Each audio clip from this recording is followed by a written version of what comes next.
아멘. 우리가 명절을 맞았습니다. 명절을 맞아서 되게 시간을 보내고 있습니다. 흩어진 가족들도 이때 모이고 하죠. 가족처럼 소중한 그러한 것이 어디에 있겠나, 그런 것은 더 말할 필요가 없을 것 같습니다. 그런데 이렇게 소중한 가족이기에 가족 안에서 갈등과 다툼이 있을 때 정말 힘듭니다. 추석에 웃음꽃이 피고 음식이나 이런 것이 풍성하고 해서 참 기쁘고 감사한데, 그렇기도 하지만 또 갈등으로 힘든 그런 가족도 많습니다. 특별히 오늘 이혼에 대한 그런 주님의 말씀을 새기면서 부부, 또 나아가서는 부모, 또 자식, 이렇게 또 더 나아가서는 인간관계의 성경적 원칙을 우리가 새기도록 하겠습니다.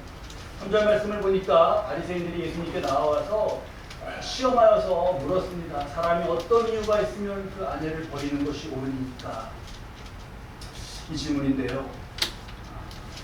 지금 그 앞에 1절 말씀을 보면 예수님께서 갈릴리를 떠나 북쪽의 갈릴리를 떠나서 요단강 동쪽으로 해서 예루살렘으로 이렇게 내려오시는 여정을 시작하신 거예요. 이렇게 이 여정을 시작하셨다는 건 이제 예루살렘으로 가셔서 십자가를 지시고 인류를 구원하시는 구원의 역사를 시작하시는 그 걸음을 떼신 거예요. 굉장히 중요하죠. 근데 바리새인들은 그런 것을 전혀 알지 못합니다. 그러면서 이렇게 물었는데, 이 물음도 순수하게 이혼이라는 것이 옳은 것입니까? 그런 것입니까? 이것을 알고자 하는 그런 순수한 동기가 아닙니다. 시험하여라고 그렇게 말씀에 되어 있는데, 지금 이 질문은 예수님이 예를 들어서 이러이러한 이유는 이혼을 해라, 이렇게 만약 대답을 하시면, 해라 쪽으로 대답을 하시면, 아니 여태 실컷 용서와 사랑에 대해서 말해놓고 이혼하라 그런다고 할 수 있고, 이혼이 안 된다 이렇게 하면 모세 율법에 이혼 증서 얘기가 나오거든요.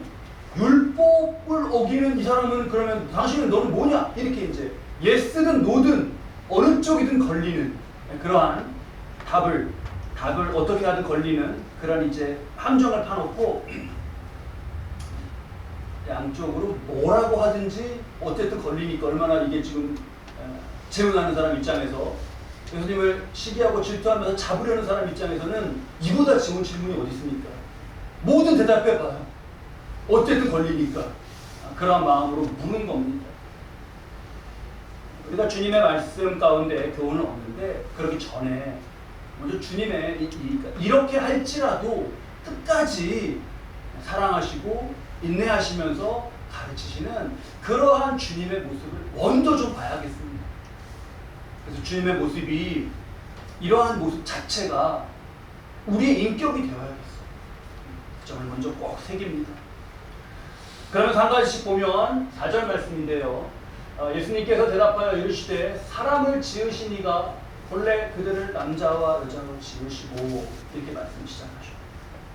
이것부터 우리가 정리를 좀 먼저 하겠습니다. 우리 지금 시대에 여러분 페미니즘이라고 하는, 여성주의라고 이렇게 번역을 하죠. 페미니즘이 아주 큰 이슈입니다. 그러니까 억압된 여성의 권리나 주장을 회복하는 그런 운동이죠. 취지가 참 좋은데, 그런데 요즘에 우리가 다 많이 미디어나 이런 사회 문제를 통해서 겪듯이 거부 반응이 굉장히 커지고 있습니다. 차별이나 억압 이런 것은 당연히 없어야 되죠.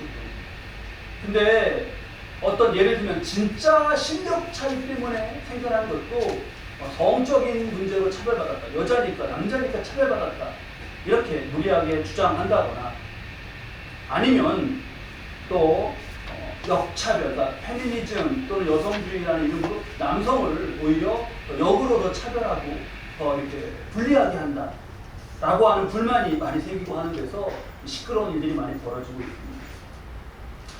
근데 이 문제가 생각보다 더 큰 사회 문제가 되고 있어요. 그래서 지금 젊은 세대들이 갈등하고, 성별로, 성대성으로 갈등하고 결혼을 기피하는 그런 문화 가운데도 이 문제가 있고, 또 우리가 젊은, 우리가 청년, 작년의 세대에 그런 그 감정과 이 청년들 층의 이거는 온도 차이가 좀 심한 것 같습니다. 젊은 세대들은 이른바 그 남혐, 남자를 혐오하는 거죠. 여혐, 여자니까 혐오하고 남혐, 여혐 이게 굉장히 심각해지는 것 같습니다. 아마 많은 문제들이 일어나고 있어갖고 그걸 접하니까 다들 좀 문제의식을 가지시고 계실 것 같아요. 이런 문제를, 이런 사회 현상과 이런 거를 풀어가고 우리가 어떻게 봐야 되는가라고 할 때 그걸 풀어가는 실마리, 첫 자세가 우리는 말씀에 있습니다. 말씀. 그게 뭐냐? 예수께서 대답하여 이르시되 사람을 지으시니가 본래 그들을 남자와 여자로 지으시고, 그러니까 남자와 여자를 만드셨죠, 하나님이. 그렇게. 근데 그 앞에 무엇을 지으셨다고 그러셨죠? 사람이죠, 사람. 그러니까 우리가 이 말씀에서 이게 사람을 잘 봐야 됩니다. 창세기 1장 27절 말씀인데요. 우리 이 말씀은 사람을 좀 강조해서 읽으면서 함께 말씀을 읽을까요? 창세기 1장 27절입니다. 하나님이 자기 형상, 곧 하나님의 형상대로 사람을 창조하시되 남자와 여자를 창조하시고, 그러니까 남자, 여자 이전에 뭐가 있는 거예요? 사람. 그리고 그 사람은 어떤 형상대로 만드셨다? 하나님의 형상. 요걸 기준으로 생각하는 겁니다. 그러니까 남자가 저러면 여자가 이게 아니라 하나님의 형상으로서 빚어진 사람으로서. 직장에서 자꾸 지각을 한다는 거예요. 자꾸 지각을 해요. 근데 이제 그 지각하는 사람이 여자예요. 그러니까 이제 뭐라고 말하는 거죠? 하여튼 여자들은 말이야 게을러서 이렇게 말하는 거예요. 그러면 얼마나 화장하고 나오는데 준비 많이 해야 되는 줄 알아? 이렇게 가는 게 아니죠. 만약에 그 지각하는 사람들은 그렇게 하는 사람이 남자면 뭐라고 또 하긴 해요? 하여튼 남자가 문제야 하면서 남자는 이런저런 핑계만 된다고 이렇게 그렇게 가는 게 아니라 그러한 모습이 하나님의 형상으로 지음받은 사람으로서 좋은 모습이냐 나쁜 모습이냐 맞냐 이걸 보는 거예요. 그 뉴스에 이슈가 되고 있더라고요. 여성분이 21명인 부서에서 21명이 여성인 부서에서 15분이 추석 연휴 전날 그때 이제 생리 휴가를 냈다 이렇게 된 거죠. 이날 연휴가 시작되는데 저 금요일이죠. 그러니까 금요일에 전부 다 휴가를 내버린 거예요. 어떻게 이럴 수 있냐. 너무 심하다. 이거는 그렇게 빠지는 만큼 다른 동료들이 힘들게 일해야 되지 않습니까? 꾸고 그러려면. 그걸 나 몰라라 했던 것이다. 비판을 많이 받는 뉴스를 봤습니다. 이렇게 이걸 볼 때, 우리가 이제 연습을 잘 하시죠. 이렇게 볼 때, 하여튼 여자는 이렇게 가면 안 되는 거예요. 여기서 우리는 어떤 기준을 가지고 봐야 된다고요? 하나님의 형상대로 지음받은 사람이 에게 마땅한 모습이냐 아니냐를 말하는 겁니다. 그럼 남녀를 떠나게 돼요. 모든 그런 지금 이루어지는 모든 이슈들은 말씀에서부터 잘 보면 됩니다. 부디 그 뉴스 보면서 속으로 생각했어요. 15명 중에 믿는 사람은 없기를. 그렇게 제발 그냥 제 속으로 그렇게 바랬습니다. 자, 그렇게 정리를 꼭 이 자세를 정리를 잘 하고요. 그러면서 예수님이 사람이 그 부모를 떠나서 아내와 합하여 둘이 한 몸이 될지라 하신 것을 잊지 못하였느냐. 그런즉 이제 둘이 아니요 한 몸이니 하나님이 짝지어 주신 것을 사람이 나누지 못할지니라.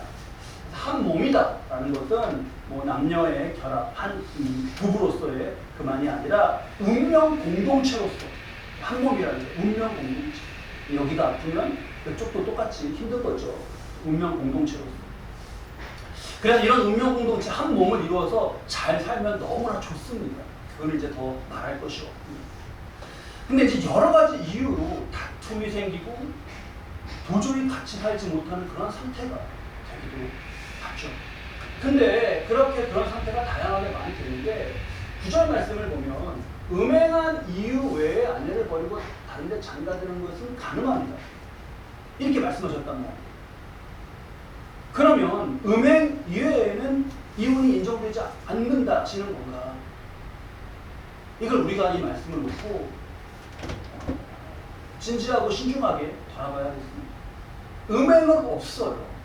근데 한쪽에 폭력으로, 음행은 없는데 때려요.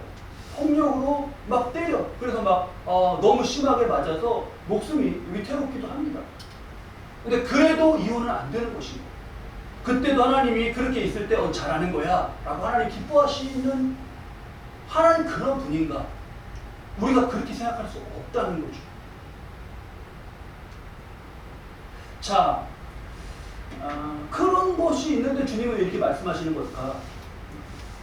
이게 주님이 이렇게 말씀하신 데는 이유가 있습니다. 정확히 뭐냐 하면 우리 3절의 물음을 다시 한번 봐야 되는데요.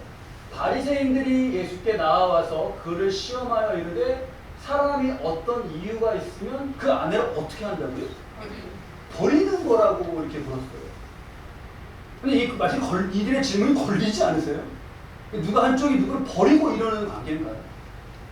지금 이 유대는 그러니까 엄격한 그러한 남성 중심의 사회였습니다.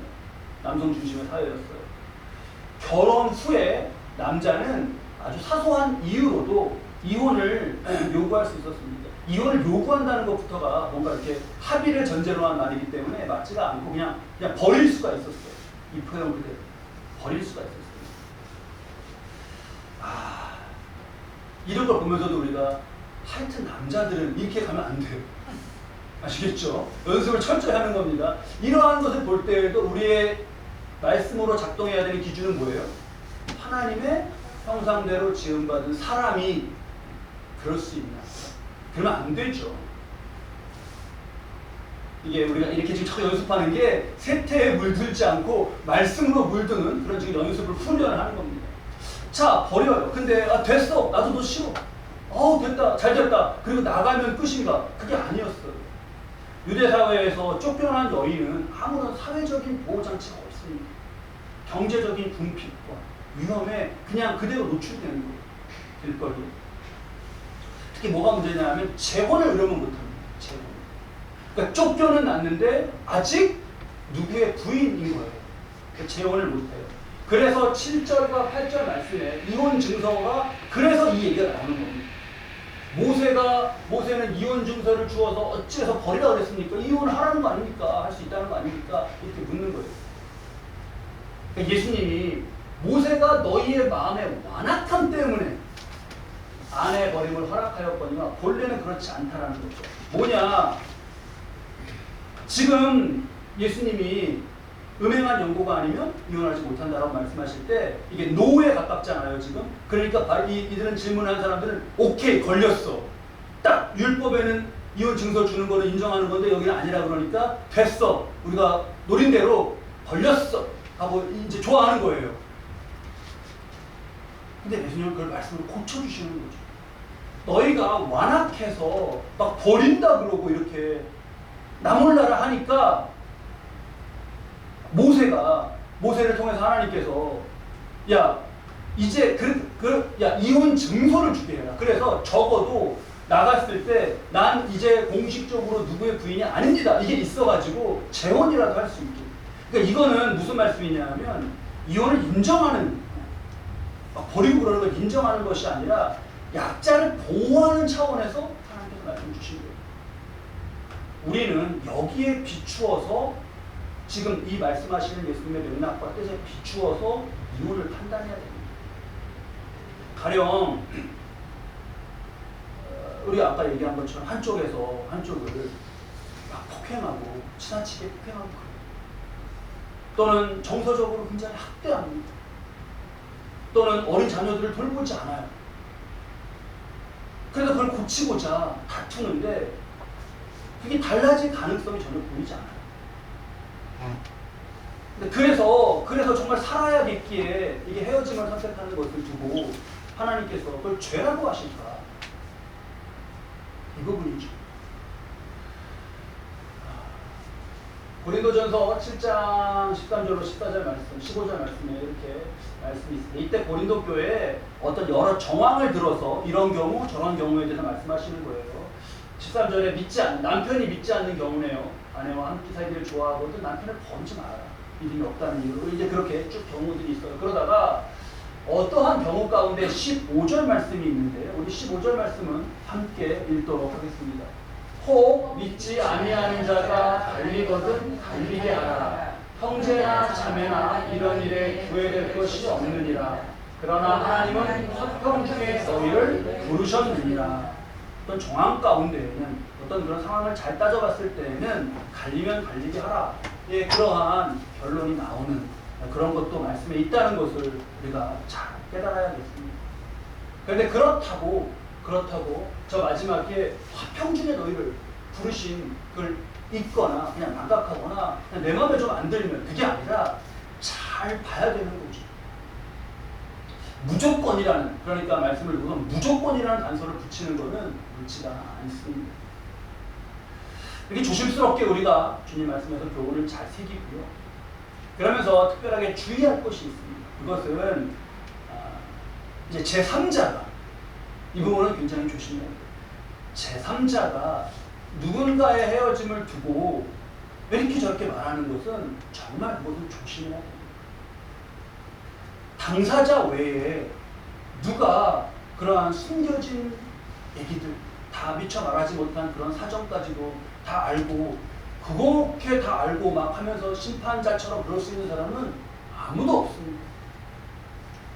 마치 자신은 그럴 수 있는 심판자인 것처럼 막 말하고 그러는 거는요. 그 당사자들 간에서의 어떤 그 문제가 있고 그 죄의 문제도 있고 그럴 거예요. 그것과 별개로 그 사람이 자신의 입술로 죄를 짓는 그 자신의 죄가 될 수 있어요. 점점 말씀에 대해서 또 우리 삶에서의 일들을 두고 나누다 보면 이게 깊어지는데요. 깊이 인간을 보게 되는데요. 우리 잠언 14장 13절 말씀 함께 읽겠습니다. 웃을 때에도 마음에 슬픔이 있고 즐거움의 끝에도 근심이 있느니라. 아유 웃더라고. 그러면서 쉽게 내가 한 말. 웃더라고. 좋은가 봐. 이러면서 그걸 전제로 시작한 말이 얼마나 잘못될 수 있는가. 웃을 때도요. 마음에 슬픔이 있을 수 있어요. 근데 그거를 웃음만 보고 말한 사람은 그 슬픔을 다 모르는 거 아닙니까? 함부로 그렇게 말한 말은 그 말대로 입술의 죄인 거죠. 꼭 우리가 이것을 살펴야겠습니다.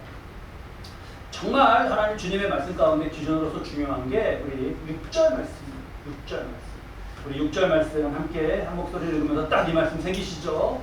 그런즉 이제 둘이 아니요 한 몸이니 그러므로 하나님이 짝지어 주신 것을 사람이 나누지 못할지니라 하시니. 짝을 찾으며 하나님이 짝지어 주신 것인가라는 기도가 있고 확신이 있는 것인가, 이건 잘 봐야죠. 그냥 무조건이라는 단서로 아무거나 이렇게 말씀을 드릴 것이 아닙니다. 하나님이 짝지어 주신, 이걸 좀 더 확장해서 결혼도 그렇고 배우자의 문제도 그렇고 더 확장해서 어떤 일이나 또는 직업, 진로, 아니면 내가 살 지역, 이런 선택에 있어서 하나님께서 이것을 내 짝으로, 내 일로, 내 집으로 이렇게 지어주시는, 이것을 놓고 기도하고 정말 하나님의 응답 가운데 행하고 하는 것이 먼저 있는가, 이걸 우리가 나의 삶을 두고 내 모습을 두고 꼭 새기고 그러한 모습이 있어야 됩니다. 우리 이제 결혼 상대자에게 결혼에 대한 얘기는 많이 했으니까, 가령 예를 들면 요즘에 이제 이사를 해요. 어디로? 한 예로 이사를 했어요. 이사를 해갖고 멀리, 내가 다니던 교회에서 멀리 떠났습니다. 새로운 교회를 찾아야 돼요. 그럴 때 요즘에 너무 생태가 편한 거, 편하다는 말이, 너무너무 편하다는 말이 그냥 아주 그냥 최고의 말이 된 것 같아요. 편한 거. 물론 편한 거를 무시해서는 안 됩니다. 하지만 하나님이 짝지어 주시는 교회인가 를 구하는 그런 자세와 기도가 점점 없어지는, 점점 그것이 줄어가는 그런 세태라는 것을 우리가 안타깝게 보게 돼요. 그럴 때 이제 부담을 많이 느껴요. 부담이 돼서 내가 드러나는 것이 부담이 되어서 뭔가가 부담이 되어서. 근데 부담을 주는 것도 받는 것도 싫지만 부담을 주는 것도 싫습니다. 근데 그런 풍조에서 하나님이 맡기시는 짝 지어주시는, 그러니까 사람뿐만 아니라 일이나 모든 거에 있어서 하나님이 짝 지어주시는 그러한 거룩한 부담, 우리 성령의 감동이라고도 하고 거룩한 부담이라고 해요. 그것마저도 외면하지 않나.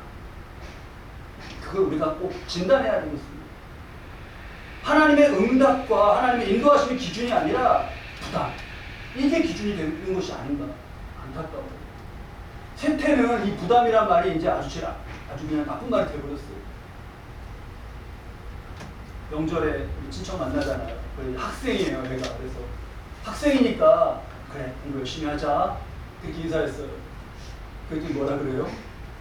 아, 왜 애한테 부담을 주고 그래?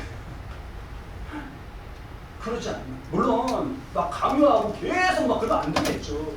근데 덕담처럼 학생이니까 이렇게 잘 열심히 하자 이렇게 했는데, 아, 왜 또 애한테 부담을 주고 그래? 이렇게 하진 않아요. 집사님, 우리 야찬 맛있게 해서 먹어요. 아, 왜 부담을 주고 그래요? 이렇게 되지는 않아요. 근데 자꾸 그러다 보니까 우리가 거룩한 부담 가지고 마땅히 느껴야 되는 부담과 순종 가지고 그러잖아요. 항상 기뻐하라. 아, 기뻐할 일이 있으면 기뻐하겠지. 왜 부담을 주셔요? 범사에 감사하라. 아, 감사하고 자기가 알아서 하겠지. 그럼 부담 주실 이렇게 되진 않나 돌아보는 겁니다.